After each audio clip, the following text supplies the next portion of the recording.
An important objective of the BeeCool project is to develop dynamic landscape models that capture the most important flower sources for bees. What does that mean? Here we are more in the virtual world, the world that tells us how much pollen and nectar is available to bees, and how this constantly changes over time. This should allow us to identify places in Europe best suited for beekeeping or best avoided. This ambitious plan involves several steps. In the first step, we determine the landscape elements that are important for bees. For this purpose, the methodology has already been developed that uses various databases. The European Nature Information System, or UNIS, provides us with different habitats in Europe. We have upgraded this database and added information on the vegetation, allowing us to determine which plants occur in which habitats. We still have to specify which of these plants are important for bees.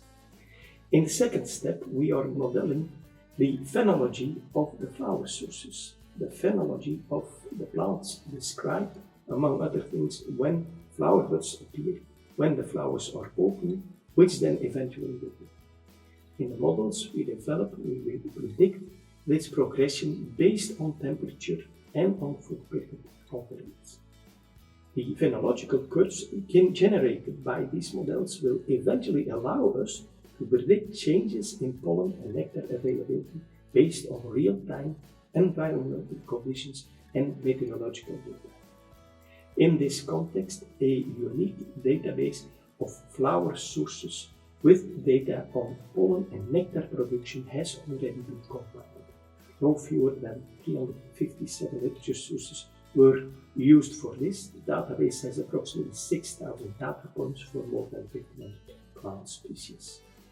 In a third step, we will validate the plant species composition and coverage for the different landscape elements, as well as the phenological models. Thus, we will verify whether the data gathered from our models correspond with what happens in the real world. We do this for 3 countries, namely Portugal, Belgium, and the United Kingdom, and we have already developed specific protocols for this. We will also construct a spatial temporal dynamic landscape window for these countries, which we will incorporate into the ALMAS platform. ALMAS stands for Animal, Landscape and Man Simulation System and is a landscape scaled simulation system. It enables the researcher to investigate the effects of changes in landscape structure and farm management on the population side and distribution of animals. Rather than looking at the amount of biomass produced as in previous ALMAS project, dynamic landscape windows will be developed for BeeCool, simulating the availability of pollen and nectar throughout the year. In the fourth step, we arrive at the ultimate challenge to put a virtual bee colony in this virtual landscape model, or more scientifically said, to the integration of the flower source model into ApisRAM model of a bee colony that is also being developed under the ALMAS platform. ApisRAM is an agent-based model system in which the actions of tens of thousands of individual bees are simulated to simulate the entire bee colony.